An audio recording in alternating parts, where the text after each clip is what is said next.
मामा जी को मोर पिया मोर नाम न पूछे मोर सुहागन नाम। Shame on you, shame on you. आपके यहाँ एक ऐसा सांसद है जो एक महिला सांसद को और एक महिला विधायक को वैशाली की नगर वधू कहता है, वो आपकी गोदी में बैठा है। माफी मांगो यहाँ की महिलाओं से, माफी मांगो यहाँ की महिलाओं से। और जी न्यूज़ को जो है अगर ये सुपारी की पत्रकारिता करनी है तो बेहद मैं फू करता हूँ इसी पत्रकारिता पर। प्रधानमंत्री दिन पर बताएंगे मैं ओबीसी हूँ और उसके बाद जब अपने ऊपर आएगी तो जात पात में मत बांटे। स्मृति ईरानी प्रचंड हिंदू है, राहुल गांधी की जात और गोत्र पूछेंगे। ऐसे ढोंगियों को आगे संस्कार। प्रेम शुक्ला जी, आप धमक बड़ी जल्दी जाते हैं, आपको कोई भी धमका देता है। मेंटल को बिठाया है।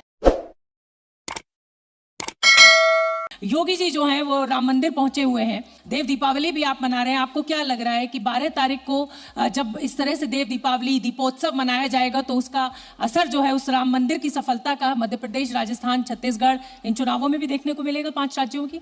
देखिए, भारतीय जनता पार्टी कभी भी प्रभु राम जी के मंदिर को चुनावी सदुपयोग के लिए नहीं जानी जाती। क्या बोला तूने?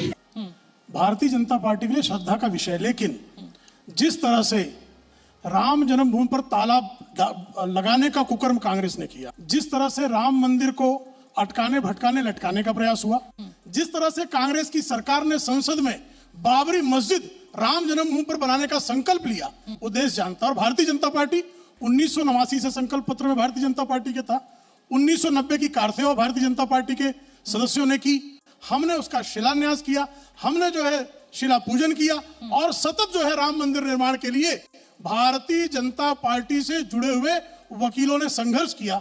इसलिए भारतीय जनता पार्टी के लिए राम जो है वो प्राणवत है। ताला खोलने का काम कांग्रेस ने किया था। किसने कहा आपको? ये झूठ है, ये बहुत बड़ा झूठ है।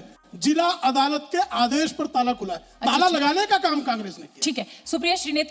सबसे पहले तो आपने शुरू में कहा हम दोनों तर्क से बात करते हैं, तर्क झूठे नहीं हो सकते हैं। बिल्कुल। अगर कोर्ट ऑर्डर से राम जन्मभूमि पर मंदिर बन रहा है तो कोर्ट ऑर्डर से ही वो ताला भी खुला था और कांग्रेस ने खोला था, पहली बात। दूसरी बात, मैं प्रभु राम की अनुयायी हूं और मैं डंके की चोट पर एक बात कहती हूं, अगर आप राम भक्त हैं तो आप रामायण को भी आत्मसात करते हैं। और रामायण की एक चौपाई है, बड़ी सिंपल सी है, ज्यादा लोर लाभ के साथ नहीं। दैहिक दैविक भौतिक तापा राम राज नहीं कहूं व्यापा। हम लोग मध्य प्रदेश में बात कर रहे हैं। मध्य प्रदेश में 76 साल बाद आजादी के एक आदिवासी के सिर पर भाजपा का नेता पेशाब कर देता है। वो आदिवासी का इंटरव्यू आज सुबह का है कि मुझे अभी तक कुछ भी नहीं मिला, मुझे वादे तो बहुत किए गए थे। मध्य प्रदेश में शिवराज जी के 18 साल के शासन का परिणाम और प्रमाण यह है कि उज्जैन महाकाल की नगरी में एक अबोध बालिका 8 किलोमीटर पैदल चलती रही, वो निर्वस्त्र थी, वो कपड़ा मांग रही थी और उसको 1500 रुपए दिए गए राज्य की ओर से। मध्य प्रदेश का शासन का ये हिसाब है कि रोजगार एक्सचेंज पर, जो बेरोजगारों का एक्सचेंज होता है, उस पर 40 लाख लोगों ने रजिस्टर किया, 21 लोगों को नौकरी मिली।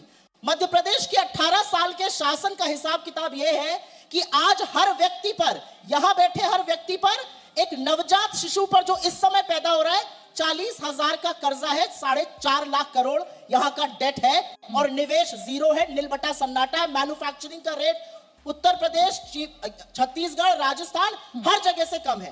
तो मेरा एक मिनट मुझे खत्म कर लेने दीजिए, आप लोगों की बात सुनी, मुझे भी बिना बोलने दीजिए। तो मुझे ऐसा लगता है कि हर बार ये सोच लेना कि एक आदमकद पोस्टर आप मोदी जी का लगा देंगे और मुद्दों से बात हटा देंगे।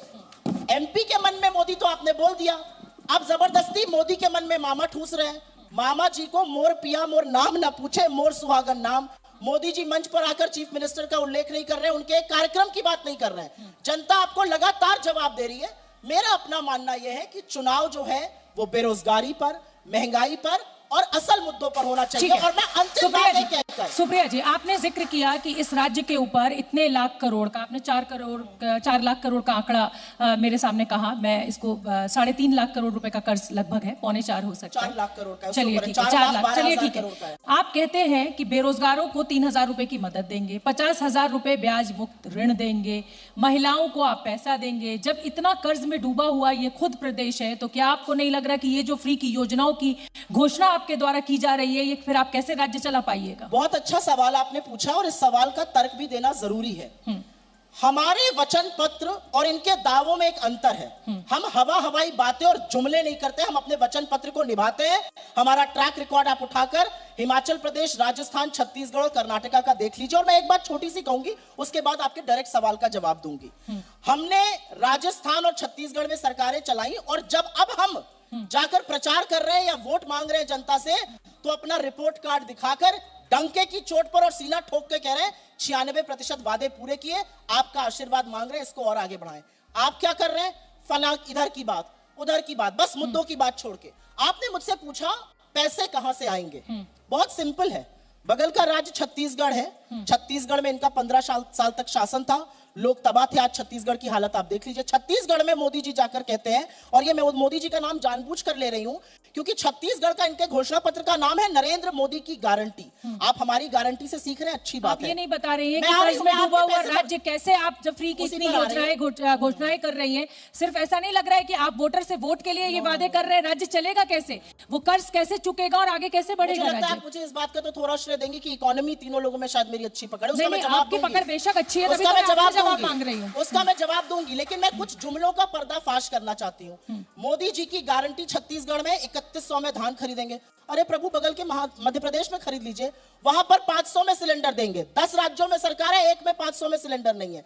वहां पर भ्रष्टाचार का आयोग बनाएंगे। अरे अपने तोते की जांच करा लीजिए, छोड़िए उन बातों को। आपने मुझसे पूछा पैसा कहां आएगा। पैसा बहुत सिंपल है, जो भी सरकार कर्ज लेती है, उस कर्ज का सरकार कर क्या रही है, मध्य प्रदेश में निवेश की दर क्या है, उसी से पता चल जाता है कि कर्जा जो 235 घोटालों की एक सूची हमने जारी करी है, उसमें जा रहा है। निवेश हो नहीं रहा है, रोजगार बन नहीं रहा है, तो कर्जा ले किस बात के लिए रही है सरकार? कर्जा लेने का मतलब होता है आप निवेश करिए, जिससे कि उपभोग बढ़े, जिससे कि रोजगार बढ़े, जिससे कि लोग और उपभोग करें। मतलब और ये साइकिल ऑफ इकोनॉमी है जो हम करेंगे, जो इन्होंने नहीं की। ठीक है प्रेम शुक्ला जी, कर्ज में डूबा हुआ राज्य, 18 साल की शिवराज सरकार की सफलताएं आप चुनाव में गिना रहे हैं, आपको नहीं लगता कि मुश्किल होने वाला है? अब कांग्रेस ये कह रही है कि 18 साल के शासन में ना आप निवेश ला पाए, ना आप रोजगार पैदा कर पाए, ना आप गरीबी मिटा पाए, और आदिवासियों के ऊपर जिस तरीके से क्राइम का जिक्र किया वो भी आपके सामने है, कैसे लड़ाइएगा? देखिए, झूठ बोलने में कांग्रेस का कोई हाथ नहीं पकड़ सकता।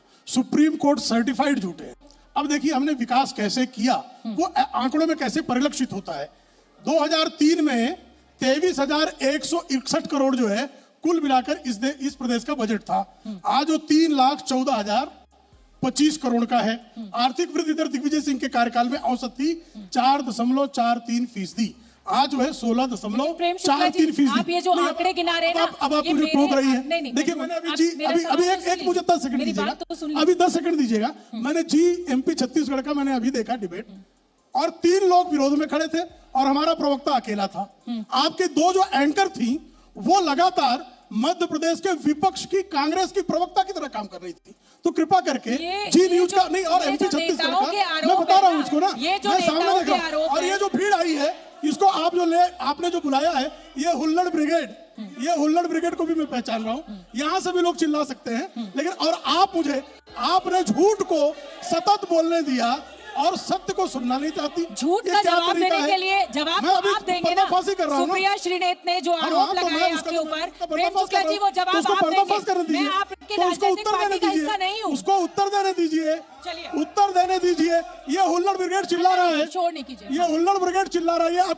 आपने जो कांग्रेस जो है आदत है, हर चीज जो है वो हुल्लड़ में ही रखेंगे, सत्य बोलेंगे नहीं। आपने बहुत सारे आंकड़े गिनाए, अभी तो 3 ही गिनाए, सफलता के बहुत सारे परचम लहराने की बात कर रहे हैं। मुख्यमंत्री बदलने का या मुख्यमंत्री के चेहरे बदलने की जरूरत क्यों हो गई? क्यों केंद्रीय मंत्रियों को चेहरा बदल दिया? क्यों बात यही हो रही है कि शिवराज सिंह चौहान मुख्यमंत्री नहीं बनेंगे? किसने कहा नहीं बनेंगे? बनेंगे। किसने कहा नहीं शिवराज सिंह चौहान के चेहरे पर नहीं बनेंगे? हमारे विधायक तय करेंगे, हमारे विधायक तय करेंगे, 5 हमारे विधायक तय करेंगे। 5 केंद्रीय मंत्रियों को। हाँ, तो ये हमारे पास केंद्रीय मंत्री है लड़ाने के लिए। हम हमारे पार्टी में जिस किसी को कहा जाता है लड़ता है। हमारे यहाँ कार्यकर्ता भाव में काम किया जाता है। बड़ा सीधा सा सवाल है, बहुत शानदार आपने काम किया है, आप जनता के बीच जा रहे हैं, ईश्वर आपको दोबारा आशीर्वाद दे। मेरा इससे कोई वो नहीं है, नहीं आपत्ति आपको होनी नहीं चाहिए, मुझे कोई आपत्ति नहीं है। पर मेरा सवाल आपसे ये है कि जिस शिवराज की लेगेसी की आप बात कर रहे हैं, केंद्रीय मंत्रियों को, नरेंद्र सिंह तोमर हो, फग्गन कुलस्ते हो, प्रहलाद पटेल हो, कैलाश विजयवर्गीय एक वरिष्ठ नेता हैं, उनको आपको चुनाव मैदान में उतारना पड़ रहा है, इसकी क्या वजह है? इसकी वजह है कि हम कार्यकर्ता जो है हमारे आदरणीय अमित शाह जी राष्ट्रीय अध्यक्ष थे और वो गुजरात की विधानसभा के सदस्य थे। अगर राष्ट्रीय अध्यक्ष विधानसभा और विधान परिषद के सदस्य हो सकते हैं तो केंद्रीय मंत्री विधानसभा का चुनाव क्यों नहीं लड़ सकते? नहीं, मेरा तो क्या इसमें कोई आपत्ति है? मैं पूछ रही हूँ कि वही तो बता रहा हूँ मैं, हमारी परंपरा बता रहा हूँ मैं, ठीक। हमारी पार्टी की जो उज्जवल परंपरा है वो मैं आपको बता रहा हूँ। आदरणीय नितिन गडकरी का उदाहरण है और आदरणीय अमित शाह का भी उदाहरण है। सर मैं जानती हूँ उमा भारती सांसद थी जिस समय आपने मुख्यमंत्री बनाया था, लेकिन मेरा सवाल आपसे यही है कि ऐसी 18 साल बाद जब शिवराज सिंह चौहान के चेहरे पर चुनाव हमेशा लड़ा गया, हालांकि पिछली बार आप हारे थे, जोड़ तोड़ करके आपने सरकार बना ली, तो इस बार ऐसा क्यों मैसेज दिया जा रहा है बीजेपी की तरफ से कि शिवराज सिंह चौहान नहीं होंगे? हम अपने चेहरे का विस्तार करें हाँ, तो उससे किसी को क्या आपत्ति होती है? अभी तो जो है प्रधानमंत्री पद का प्रत्याशी जो है, अभी कांग्रेस से पूछिए तो इंडिया अलायंस कुछ बोल नहीं पाता। ठीक है, इंडिया अलायंस का सुप्रिया यहाँ पर अब जब नाम आ गया है, इंडिया अलायंस जो एक साथ एक मंच पर हाथ में हाथ लिए हुए खड़ा था, ताकत के साथ दिखाई दे रहा था, वो मध्य प्रदेश चुनाव में आप देख रहे हैं सभी दलों ने अपने अपने उम्मीदवार उतार दिए। क्या कांग्रेस की लड़ाई, क्या इंडिया गठबंधन की लड़ाई कमजोर हो रही है? कतई नहीं, लेकिन थोड़ा सा एक जिक्र करना चाहूंगी। बात कही गई कि विधायक तय करेंगे। 18 साल का शासन था, जब मैं मध्य प्रदेश आई तो होर्डिंग देखी, होर्डिंग में ढूंढने लगी मामा जी कहाँ हैं। नीचे 10 लोगों का एक झुंड था, उसमें मामा जी थे। मोदी जी के चेहरे पर चुनाव लड़ा जा रहा था। यही एक्सपेरिमेंट कर्नाटक में, यही एक्सपेरिमेंट हिमाचल में किया गया था, जहां पर उन्होंने कहा था ये मेरा दूसरा घर है। कर्नाटक में भी बिठा दिए थे घर। गुजरात का भी जिक्र कीजिए। हाँ, नहीं यार, जहां जीते पहले तो उसका जिक्र करेंगे, जहां पर उनके चेहरे पर चुनाव लड़ा जा रहा था। कर्नाटक में भी ऐसे ही वहां की लोकल लीडरशिप को बिठाया था। मैं तो चाहती हूं और ऐसा हो। मैं चाहती हूं कि मोदी जी जो हमारे खिलाफ ईडी, इनकम टैक्स, सीबीआई भेज रहे हैं छत्तीसगढ़, राजस्थान में, अरे और भेजे। यही इन्होंने दोनों जगह किया था और जनता ने क्या दुरुस्त जवाब दिया था। जनता सूद समेत जवाब देगी अपने मताधिकार की 2018 की चोरी का। आप लिख कर आज मुझसे ले लीजिए। आपने मुझसे इंडिया गठबंधन पर पूछा। मुझे लगता है राजनीति महत्वाकांक्षा की चीज है और महत्वाकांक्षा का नाम है। भाई हमने तो ऐसे कैंडिडेट को नहीं उतारा जो जाकर कह रहे हैं मैं तो बड़ा नेता हो गया हूं, मुझे तो हेलीकॉप्टर से प्रचार करना था, पता नहीं कहां यहां फंसा दिया गया हूं। ये कैलाश विजयवर्गीय जी के शब्द है। नरेंद्र सिंह तोमर जी के लड़के का वीडियो वायरल हुआ। जब हम लोगों ने वो देखा तो हमने कहा भाई क्या हो रहा है? 100 करोड़ की फोन पर डील हो रही है खनन माफियाओं के साथ। उस पर कोई ईडी, उस पर कोई इनकम टैक्स, उस पर कोई सीबीआई नहीं आएगी, क्योंकि भाई जब सैया भय कोतवाल तो डर काहे का। आपने इंडिया गठबंधन पर पूछा। राजनीति महत्वाकांक्षा का दूसरा नाम है और मुझे ऐसा लगता है कि रीजनल पार्टीज अगर लड़ना चाहती हैं अपने राज्य में या किसी और राज्य में तो उसमें क्या आपत्ति है। असलियत यह है कि मध्य प्रदेश में ये कांग्रेस बनाम भाजपा की लड़ाई है और हम पूरी तरह से आश्वस्त हैं कि ये लड़ाई हम तगड़े तरीके से, पुरजोर तरीके से लड़ेंगे और जीतेंगे। हमारा जो बड़ा ध्येय है साथ आने का, हमारा जो बड़ा लक्ष्य है साथ आने का, वो अपनी जगह है और उसमें मुझे नहीं लगता कि कोई आपत्ति है। भाजपा को लगता है, बहुत साथियों को मीडिया में लगता है कि अरे भैया क्या हो गया, अरे भैया अरे फेविकोल का गठबंधन है, टूटने वाला नहीं है, कोई घबराए नहीं। यहाँ पर तो आप इंतजार कर रहे हैं क्योंकि बात यह है कि हमारे गठबंधन को देखकर दो चीजें भाजपा ने करी। एक, जो कहते थे मैं अकेला सब पर भारी, उनको 38 लोगों का कुनबा जोड़ना पड़ गया, 22 में से जिनके 0 सांसद हैं। एक और काम हुआ, उन्होंने जिस देश को हम अपनी माँ कहते हैं, अपनी सरजमी कहते हैं, अपना वतन कहते हैं, चाहे भारत कहिए, चाहे हिंदुस्तान कहिए, चाहे इंडिया कहिए, चाहे सिंधु परम, कुछ भी कहिए आप, अपनी माँ के नाम को विद्रूप कौन करता है? इंडिया को इंडियन मुजाहिदीन और ईस्ट इंडिया कंपनी जो गुलामी की प्रतीक थी उसके साथ खड़े रहने वाले लोगों का प्रेम शुक्ला सोच समेत जवाब भारत की जनता देगी। प्रेम शुक्ला जी, लगातार ये कहा जा रहा है कि देखिए इंडिया गठबंधन तो टूट गया, इंडिया गठबंधन में तो दम नहीं है, ये तो बिखर जाएंगे, इनका तो प्रधानमंत्री चेहरा कौन होगा, सीट शेयरिंग नहीं हो पा रही है, सीट शेयरिंग नहीं हो पा रही है। एनडीए में क्या सीट शेयरिंग हो गई है? नहीं, ये सवाल जो है ये हम तो कह नहीं रहे हैं। हाँ। अखिलेश कौन कह रहा है? हम कह रहे हैं। कमल तो कमलनाथ तो कमल से मिला हुआ है, ये अखिलेश सिंह कह रहे हैं, हम नहीं कह रहे हैं। और 80 सीटों में हम कांग्रेस को नहीं देंगे, ये हमारा आरोप नहीं है, ये हमारी धमकी भी नहीं है, ये धमकी अखिलेश सिंह यादव दे रहे हैं। तो अब उस पर हम क्या करें? अखिलेश यादव कांग्रेस के पल्लू से बंधे रहे, ये जिम्मेदारी भारतीय जनता पार्टी की है, ऐसा आप समझ रही हैं? ये नया प्रारंभ होगा। राजनीति महत्वाकांक्षा का क्या नाम है मेरा? मुझे आप राजनीति कह रही हैं। मैं एक चीज कहना चाहती हूँ, हम दोनों लोग साड़ी में हैं। हाँ। मुझे अच्छा नहीं लगा आपने सेक्सिस्ट कमेंट किया पल्लू से बंधे रहने का, ये मत करिए। अरे सेक्सिस्ट कमेंट नीतीश कुमार कर रहे हैं और नीतीश कुमार पर एक सवाल नहीं निकल रहा है, नीतीश कुमार पर सवाल नहीं है, पल्लू पे सवाल है। ये गलत कह रहे हैं आप। नीतीश कुमार जो Sexist comment कोक आपने शास्त्र किया। पढ़ा रहे हैं और ये बेशर्मी से डिफेंड कर रही है। आपका नीतीश असलियत- कुमार को बेशर्मी आपकी से असलियत- डिफेंड, मैं बेशर्मी है बोलती कांग्रेस नहीं। मैं बीच की, में नीतीश बोलती कुमार को डिफेंड। बताओ नीतीश कुमार पे हिम्मत हो तो बता दो, क्या है ये नीतीश चुप हो कुमार पे जाइए। आपका स्टैंड? बता दो नीतीश कुमार पे स्टैंड, नीतीश कुमार पे स्टैंड बता दे। अब आप चुप हो जाइए, मैं जरा किसी के बता बीच दे। में बोलती नहीं हूँ, आप भी मत जरा बोलिए स्टैंड मेरे बीच बता दो, मैं चुपी हूँ। आऊंगी, जरा मैं स्टैंड सवाल बता इस दे। सवाल पे आऊंगी। हिम्मत रही है, मेरी चुनौती है। जिस तरीके की भाषा का इस्तेमाल, जिस तरीके का एक्सप्लेनेशन सेक्स एजुकेशन के लिए नीतीश कुमार ने किया, क्या स्टैंड है आपका? कांग्रेस का बहुत क्या सिंपल स्टैंड है और मैं लार लपेट के बात नहीं करती हूँ। जो मुद्दा उन्होंने बात करी उसकी चर्चा बिल्कुल होनी चाहिए। उसी इस भाषा देश में, सुनिए मेरी इसी बात। भाषा में। इस देश में महिलाओं के लिए सुरक्षा, सेक्स एजुकेशन की बात होनी चाहिए। उनके शब्दों का मैं बिल्कुल समर्थन नहीं करती हूँ, उनके शब्दों का चयन ठीक होना चाहिए था। लेकिन उसी तेवर में मैं एक बात और कहती हूँ, 78 दिन तक उस भयावह वीडियो पर चुप रहने वाले लोग, बिल्किस बानो के निर्ताक जो उसके अपराधी थे उस पर चुप रहने वाले लोग, उज्जैन की एक अबोध बालिका पर चुप रहने वाले लोग, इस देश की सबसे होनहार एथलीट्स ब्रजभूषण शरण सिंह पर चुप रहने वाले लोग, हाथरस पर चुप रहने वाले लोगों को कोई हक नहीं है कि वो महिला सम्मान की बात प्रेम करें। Shukla. Shame on you, shame on you. ना भैया, आप जिस दिन ब्रजभूषण शरण सिंह को निकाल फेंकेंगे, आपके यहाँ एक ऐसा सांसद है जो एक महिला सांसद को और एक महिला विधायक को वैशाली की नगर वधू कहता है, वो आपकी गोदी में बैठा है।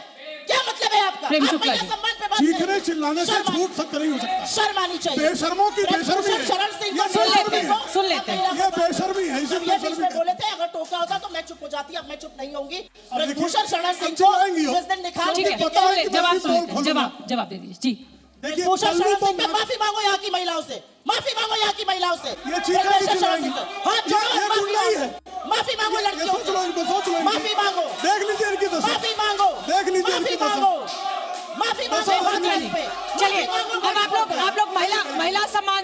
महिला सम्मान माफी से ऊपर, मांगो, महिला माफी सम्मान, मांगो। ए, चुप महिला मांगो। सम्मान की बात माफी सुनिए। मांगो। सुप्रिया जी, माफी मंगवाइए। सुप्रिया जी, अच्छा शांत हो जाइए, मांगो मणिपुर शांत हो पर। जाइए, शांत हो जाइए, माफी मांगो सब लोग मणिपुर शांत हो पर। जाइए। माफी डिबेट मांगो डिबेट को हाथरस आगे पर। बढ़ने दीजिए। माफी मांगो लखीमपुर पर, माफी मांगो शाहजहांपुर सुप्रिया पर। जी, माफी सुप्रिया मांगो जी, महिलाओं पर। सुप्रिया जी, माफी मैं मांगो। सवाल पे आना चाहूंगी। और सवाल मेरा ये है कि आपने कहा, गोदी में बिठाएंगे आपने ब्रजभूषण कहा शरण कि सिंह। राजनीति महत्वाकांक्षा का क्षेत्र है, राजनीति में महत्वाकांक्षा होना अच्छा होता है। क्या इसी महत्वाकांक्षा के चलते दोनों आपके बड़े दिग्गज नेता जो है उनके ऊपर आरोप लग रहा है कि एक दूसरे के कपड़े फाड़ रहे हैं? अच्छा, मेरा तो आपने जितनी मेरी मुझे उम्र बोलने नहीं का है। अवसर ही नहीं दिया ना। नहीं, मैं- जी न्यूज ने जिस तरह से यहाँ पर हुल्लड़ ब्रिगेड बुला रखा है, जिस तरह से लोग चिल्ला रहे हैं, लगातार मुझे बोलने नहीं दे रहे मैं हैं। चुप जी कर न्यूज रही को हूँ। ये मैं बहुत शांत कर शर्मनाक रही है। हूँ। सर, जी जी न्यूज न्यूज ने ये जो सुपारी शांत कर रहे हैं, हम लगातार शांत कर रहे हैं, हमारे रिपोर्टर्स जी बैठे न्यूज हुए का हैं, कोशिश बेहद कर रहे हैं। शर्मनाक रवैया है, हाँ। बेहद शर्मनाक रवैया है, बेहद निंदनीय रवैया अच्छा, है। आप- और जी न्यूज को जो है, अगर ये सुपारी की पत्रकारिता करनी है तो बेहद मैं फू करता हूँ इसी पत्रकारिता पर। यह पत्रकारिता निंदनीय है, भर्त्सना करने जैसी है। लगातार जिस तरह से आप तो हुल्लड़ खुद ब्रिगेड बुलाकर पत्रकार रह चुके हैं। मेरे को लगातार प्रेम शुक्ला टारगेट जी, किया गया। आप खुद पत्रकार मुझे रह चुके टारगेट हैं। किया गया एक व्यक्ति द्वारा लगातार बुलाकर, ये अत्यंत दुर्भाग्यपूर्ण है। और आपके जो लोग हैं, अच्छा, बैठ जब जाइए, तक- आप बैठ सुन लीजिए, जाइए। सुन लीजिए, जब तक वहां से आवाज चली तब तक जी न्यूज के जो आपके व्यवस्थापक हैं वो खड़े नहीं हुए। यहाँ से एक व्यक्ति बोला और यहाँ चले आए। नहीं, तो बैठिए, जी न्यूज बैठिए। बहुत शर्मनाक, आप बैठिए, बहुत आप ही बैठिए, पक्षपातपूर्ण। आप बैठिए, मैं आप बैठिए, बैठ रहा हूं। आप बैठिए, देखिए, आप बैठिए, नहीं, देखिए, आप बैठिए तो मेरा कैमरा दिखाइए। नहीं, मैं कर मेरा रही हूँ, कैमरा आप दिखाइए। बैठिए, आप बैठिए ये पहले। लुत्थे लेके प्रेम आएंगी। शुक्ला जी बैठिए, ये लुत्थे आप लेके बैठिए। आएंगे आप। प्रेम शुक्ला ये जी बहस करने का ये आप तरीका बैठिए है। प्लीज, अगर आप आपको बैठिए। बहस करना नहीं चर्चा आता, को आप चीखेंगे, देखिए, चिल्लाएंगे। यहाँ पर जितने भी दर्शक मौजूद हैं, मेरी आपसे बड़ी विनम्रता के साथ ये विनती है कि इस डिबेट को आप आगे चलने दें। जब डिबेट आगे चलेगी तभी जनता के मुद्दों पर बात हो पाएगी और लोग ये नहीं, तय डिबेट कर नहीं चलने पाएंगे देना है, इसलिए कि लोग वोट आएंगे। किस मुद्दे पर देना है। हो हल्ला नहीं, शोर शराबा नहीं और हुटिंग नहीं। यहाँ से अरे प्रेम शुक्ला जी, प्रेम शुक्ला जी, भाई आप इनको बाहर ले जाएं। प्रेम शुक्ला जी, प्रेम शुक्ला जी, फिजिकली मारपीट करने आए हैं। आइए मारपीट प्रेम करते शुक्ला हैं। जी, आइए आइए, नहीं नहीं, आप आइए, नहीं, आप आइए, नहीं, आप मुझे आइए, फटा आप दिखा के धमका रहे थे। आप आइए, नहीं, वो आप धमका रहे आइए, थे। आप आइए। नहीं, वो धमका रहे थे। नहीं धमकाएंगे, नहीं, प्रेम नहीं, शुक्ला धमका रहे आइए। थे। नहीं, प्रेम वो हॉल शुक्ला में जी, आप कैसे आइए। बैठे? आप हॉल में आइए। कैसे बैठे? आप गुंडे बैठेंगे? नहीं नहीं, वो किस तरह से वो उन्होंने हरकत की? नहीं, आप आइए, हरकत आप की? आइए, आप नहीं, आइए। हरकत अच्छा की ना। सवाल नहीं, अच्छा चलिए, आप नहीं, कुछ नहीं, आप बैठिए। चलिए सुप्रिया जी जवाब दीजिए। चलिए, कोई बात नहीं, सुनिए, कोई बात नहीं, शांति रखिए। प्रेम जी, आप मेरी तरफ देख के बात कीजिए, आप मेरी तरफ देख के बात कीजिए। अरे आप मेरी तरफ देख के बात कीजिए। गुंडे बैठ बुला के बैठाएंगे। नहीं, आप बैठिए ना, कोई नहीं, आप हो जाएगा, उनको बाहर कर रहे हैं। आप समय, दर्शकों का समय बड़ा कीमती है। मैंने बहुत जरूरी सवाल पूछा है और सवाल दो नेताओं ढाई बजे का शो चेंज किया, मैं तब भी आपसे कोऑपरेट कर रहा हूँ सर, मैं लगातार मैं कोऑपरेट क्षमा कर रहा चाहती हूँ, हूँ। लेकिन आप गुंडे बुला के मुझे धमकाएंगी। अब आप बैठ जाएं। ये अब नहीं तरीका होगा, है। नहीं होगा, नहीं होगा। गुंडागर्दी करना ठीक है फिर। सर नहीं होगा अब ये। करते हैं सर फिर। मैं आपसे कह रही हूँ, जी न्यूज के बिहाफ पर कह रही हूँ, नहीं होगा। सुप्रिया जी, एक बड़ा आरोप आपके ऊपर लगा है कि आपके दो बड़े नेता एक दूसरे के कपड़े फाड़ रहे हैं। खुद प्रधानमंत्री नरेंद्र मोदी ने जिक्र किया, क्या कहेंगे, क्या जवाब है? जितनी मेरी उम्र नहीं है उससे लंबी कमलनाथ जी की और दिग्विजय सिंह जी की दोस्ती है, ठीक। और दोस्ती यारी में कही हुई बातें अगर प्रधानमंत्री मोदी को उठानी पड़ रही हैं और भाजपा उसको मुद्दा बना रही है, तो सोचिए कितने मुद्दा विहीन और कितने दिशा विहीन है लोग। अगर मैं गिनाने पर आ जाऊं तो नरोत्तम मिश्रा और नरेंद्र सिंह तोमर और ज्योतिरादित्य सिंधिया और कैलाश विजयवर्गीय और शिवराज सिंह चौहान में जो खंजर निकले हुए हैं, मुंह दिखाने लायक नहीं रहेंगे भाजपाई। लेकिन ये मुद्दा नहीं है, मुद्दा मध्य प्रदेश की देवतुल्य जनता का भविष्य है, उस पर चर्चा होनी चाहिए। मुझे कौन क्या कह रहा है, फलाने ने क्या, सब बेकार की बातें हैं, ये टाइम वेस्ट है। आप मध्य प्रदेश पर चर्चा कीजिए। मध्य प्रदेश में 18 साल आपने राज किया, आपने चोरी से एक सरकार भी बना ली। आप लोगों के पास अपना रिपोर्ट कार्ड लेके जाने की हैसियत और हिम्मत क्यों नहीं कर पा रहे हैं? क्योंकि सारा रिपोर्ट कार्ड नील बटा सन्नाटा से भरा पड़ा है। अगर नहीं होता तो डंके की चोट पर रिपोर्ट कार्ड दिखाइए, जैसे अशोक गहलोत अगर इतना रिपोर्ट कार्ड आपके द्वारा जिन राज्यों में सत्ता चलाई जा रही है मजबूत है, तो क्यों ओबीसी जातिगत जनगणना, इस पर क्यों इसको एज ए जिसे कहा जाए कि वोटर के सेंटीमेंट का इस्तेमाल कर जातियों में बांटने का जो आरोप आप पर लग रहा है? सरप्राइज कि आप ये बोल रही हैं, और मुझे लगता था कि आप एक बहुत प्रबुद्ध पत्रकार हो, और अभी भी लगता है। आपका ये सवाल थोड़ा बेतुका मुझे लगा। क्यों बेतुका लग रहा है आपको? क्योंकि राजस्थान, और मैं बता रही हूँ, बोलने दीजिए, आपने सवाल पूछ लिया, जवाब का इंतजार करिए, उसके बाद प्रत्युत्तर करिएगा। मुझे ऐसा लगता है कि राजस्थान और छत्तीसगढ़ में हमने 97% ऑन रिकॉर्ड जो अपने वचन पत्र में कहा था वो पूरा किया। चाहे वो 25 लाख का हेल्थ योजना हो, चाहे वो 500 में सिलेंडर हो, चाहे वो गोबर खरीदने की बात हो, चाहे सबसे ज्यादा दाम पर खरीद धान की हम कर रहे हो, जो एमएसपी सरकार ने नहीं करने दी और इन्होंने कानून निकाला कि एमएसपी से ऊपर की खरीद पर हम प्रोक्योरमेंट, उसके बावजूद हमने सारे काम किए। तो हम तो डंके की चोट पर कर रहे हैं। मुझे लगता है कि जातिगत जनगणना और ओबीसी की बात आज जनता की डिमांड है, और एक पॉलिटिकल पार्टी होने के नाते मुझे लगता है कि हमें उस डिमांड पर सजग होकर बात करनी और मेरी शिकायत आपसे भी है, और मेरी शिकायत आपसे भी है, ना धर्म में बांटिए ना जातियों में बांटिए। मैं कहती हूँ कि आप सबको सबके साथ। स्वप्ना जी, आपका ये जो व्यू है ये थोड़ा सा एंटाइटल्ड है, और इसलिए एंटाइटल्ड है क्योंकि जिस वर्ग में हम लोग हैं, हम लोग बड़े संभ्रांत लोग हैं। हम लोग आज इस 5 स्टार होटल में बैठकर एक बहस कर रहे हैं, हम सब वेल टू डू लोग हैं। हम लोग मिडिल क्लास है, अपर मिडिल क्लास है, कोई बहुत अमीर है, हम लोग, ये बहुत एंटाइटल्ड व्यू है। 84% अगर कहीं पर नंबर आया है ओबीसी, एससी और आदिवासियों का, एसटी का, उनका क्या प्रतिनिधित्व है? 76 साल बाद आजादी के हम बोलेंगे जात पात में मत बांटो। प्रधानमंत्री दिन भर बताएंगे मैं ओबीसी हूं, और उसके बाद जब अपने ऊपर आएगी तो जात पात में मत बांटो। प्रेम शुक्ला जी, एंटाइटल्ड व्यू ठीक है। प्रेम शुक्ला जी, लोगों की डिमांड है कि प्रतिनिधित्व मिले, और हर पॉलिटिकल पार्टी को वो डिमांड सुननी पड़ेगी और प्रतिनिधित्व देना पड़ेगा, आपकी कोई भी मंशा हो। ये लगातार ये कहा जा रहा है कि जाति जनगणना अगर होगी तो अंतिम पायदान तक खड़े व्यक्ति तक सरकारी योजनाओं का लाभ पहुंचेगा, पैसा पहुंचेगा, क्योंकि ये पता लग पाएगा कि इस रेखा के नीचे आखिर कितने लोग हैं, कितनों के पास नौकरी है, कितनों के पास नहीं है, किस जाति का कितना जो है हिस्सेदारी होनी चाहिए। फिर क्यों बीजेपी को ऐतराज है? राहुल गांधी अपनी रैली में, राहुल गांधी के नहीं, जातीय जनगणना, आप जातीय जनगणना चाहते हैं? जातीय जनगणना होनी चाहिए, ये आदरणीय अमित शाह जी ने कहा है, लेकिन सतर्कता पूर्ण ढंग से होनी चाहिए, क्योंकि जातीय जनगणना 2011 में इन्होंने भी कराया था, 2014 तक सरकार में थे, क्यों आंकड़े बाहर नहीं किए? अच्छा, जिसकी जितनी हिस्सेदारी की बात की जाती है, हमने तो, हमारे 2 प्रधानमंत्री हुए, हमारे 1 प्रधानमंत्री ओबीसी है, इनके कितने प्रधानमंत्री ओबीसी हुए बता दें? एक पारसी परिवार के 2 प्रधानमंत्री हुए, पारसियों कितनी हिस्सेदारी है जी? ठीक है, तो ये गिनाने की जरूरत राजनीतिक दलों को क्यों पड़ने लगी है? क्योंकि आपको ये पता है कि ओबीसी वोट जो है वो बहुत इंपॉर्टेंट है। मध्य प्रदेश में 48% ओबीसी वोट है। किस जाति के हैं? ये कैसा सवाल है? क्यों नहीं पूछ रहे? प्रेम शुक्ला की जाति पूछेंगे आप, शोभना यादव जी की जाति पूछेंगे आप, राहुल गांधी की जाति पूछना अपराध है? राहुल गांधी की जाति कौन सी? फिरोज का पौत्र जो है दत्तात्रेय गोत्र का ब्राह्मण कैसे हुआ? मेरा सवाल कुछ और है, और मेरा सवाल ये है, क्या जानना चाहते हैं? 2000 राहुल गांधी ने भी अपनी रैली में जिक्र किया कि हमने आंकड़े जातिगत जनगणना कराई थी, आंकड़े सरकार के पास मौजूद है, सरकार क्यों नहीं दे रही है? कांग्रेस ने क्यों नहीं रिलीज किए थे? नहीं रिलीज कर पाए, हमारी गलती थी, उस गलती को 10 साल में पूरा कर लेते, रिलीज कर देते आंकड़े। आज भी कह रहे होना चाहिए। झुंझुना बजा रहे हैं क्या 10 साल से सरकार में? होना चाहिए, करके दिखाइए। और असली बात यह है कि ये बात कर नहीं सकते जातिगत जनगणना की, क्योंकि ये बात करते हैं हमने उमा भारती क्या कह रही है ओबीसी पर जरा सुन लीजिए। उमा भारती का नाम नहीं ले पाइएगा। उमा भारती आपको दिन रात लताड़ रही है। असलियत यह है 10 मुख्यमंत्री इनके हैं, 1 ओबीसी है, उनकी भी विदाई होने वाली है यहां मध्य प्रदेश से। हमारे 4 मुख्यमंत्रियों में से 3 ओबीसी हैं। बात करते हैं ये। असलियत यह है राहुल गांधी की जाति क्या ओबीसी है कि फॉरवर्ड है?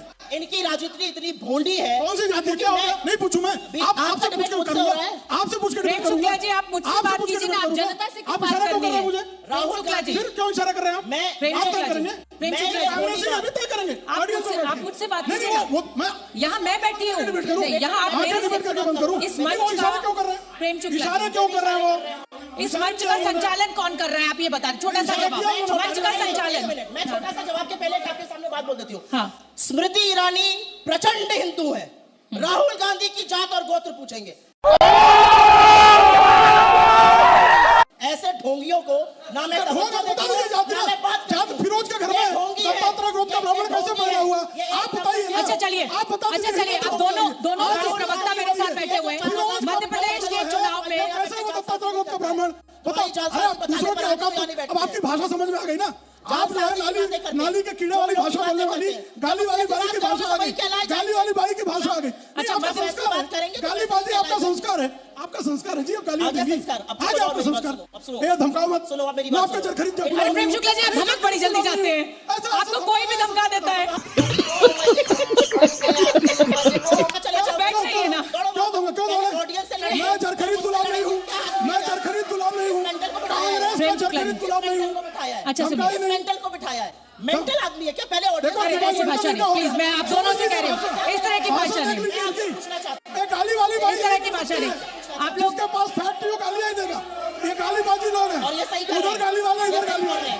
अच्छा सुनिए, छोटा सा जवाब मैं कंक्लूड कर रही हूँ। इस डिबेट को 5 राज्यों के चुनाव का फाइनल स्कोर बता दीजिए, आपका क्या रहेगा? 5 में से 3 जीतेंगे। 5 में से 3 जीतेंगे। सुप्रिया 5 जी, में से 5 जीतेंगे, 5 में से 5 जीतेंगे। म्यूजिक। शाबाश बेटा, बहुत बढ़िया। अब बताइए मैं क्या करूंगा? एक बहुत सिंपल सी टिप आपके साथ शेयर करती हूँ। अपने हाथ को इस तरीके से रखिए। If you look at this from your side, आपका लेफ्ट हैंड आपको बी के जैसे दिखेगा और राइट हैंड आपको डी के जैसे दिखेगा। B and D. B for थोड़ी मदद रखिए। वे मैं थो तेरा मन पर